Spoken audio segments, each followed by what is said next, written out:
discussed it. The source of this meat, they need fast-growing cells, replicating cells, just like when you have a farm that makes fruit from a tree. You don't want to plant a new tree every week. You want a tree that gives you a lot of fruit. And this is what they're trying to do with meat. And so what do they find? Well, there's something called an immortalized cell, also known as a HeLa cell. HeLa after Henrietta Lacks, who sometime in the 1950s had cervical cancer, and they removed her cancer cells, put them in a petri dish to see how long will they continue replicating, and they're still replicating today. So if you've already started to read in between the lines, you may guess where I'm going with this, that they realized the best source for fast replicating cells to make lab-grown meat that you're going to eat are cancer and pre-cancer cells. That means taking cancerous and pre-cancerous cells, literally, putting them as the base, and having those replicate to continue at the fastest possible pace, produce the meat that you're going to eat. This machine is 3D printing steak. The goal is to create a piece of meat without killing a cow.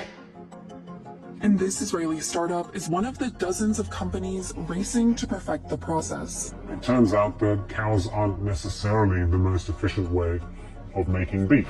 Still, for many scientists, the holy grail is to not just imitate meat, but actually make it. Back in 2013, professor and scientist Mark Post unveiled the first lab-grown burger at a live tasting in London. This one patty cost over $325,000 to make. It's close to meat. It's not that juicy, but the consistency is perfect. I think that was kind of one of those like pivotal moments where you're like, oh, this could be a thing. But it wasn't until 2020 that funding for lab-grown food really started to pour in, with some startups drawing high-profile investments from the likes of Bill Gates and even traditional meat companies. It's like everyone wants to hop on that bandwagon. Here's how it works. Look at this perfectly marbled steak. The white stuff is fat, that gives it flavor.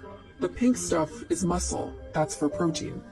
Scientists had to figure out how to recreate both. First, they take stem cells from a cow and then grow them in a lab. That means that we're replacing the body of the animal with what's called a bioreactor. Getting the cells to grow under these conditions is no easy task.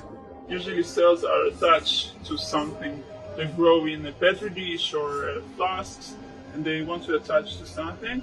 Here, the cells grow suspended in a liquid, where they divide roughly once a day. Then scientists move the massive cells to the tissue engineering lab, where they make something called bioinks. This is the beginning of the bioprinting stage. The inks that we're using actually contain the cells that we've been growing in the labs previously. There's one for muscle and one for fat. They're fed through these nozzles, and technicians can customize how much of each goes into the steak. You can print any structure that you're able to design. So you upload a file to the printer and you can present a steak of pretty much any size and also any proportions. You can't put a patent on growing and on raising a cow. You can go buy cattle right now, right? You go buy 8 cattle, get a huge, actually I think in Texas it's only 4, and get massive tax write-off for it first. But you could produce your own cattle, you can have it butchered, and you can eat it yourself, or you can sell it to other people. All you got to do is make sure, you have to put it through the right processing to make sure that it's not going to hurt anybody. But you can pretty much do that all you want. This right here, this fucking lab-grown meat, that is a patented process. And you can't do it unless you pay Bill Gates or whoever else owns this technology to use it third party. That's reason number one. Yeah. Reason number 2 is what I talk about all the time, and that's the king's deer, right? It's like a feudalistic principle where the good meat belongs to the aristocracy and the king, right? The warden, the governor, whomever else, and you eat fucking bugs. That's what it is, right? I want the high quality protein. You get this lab grown shit that's going to give you fucking cancer. And by the way, you got to pay us just to make the shit.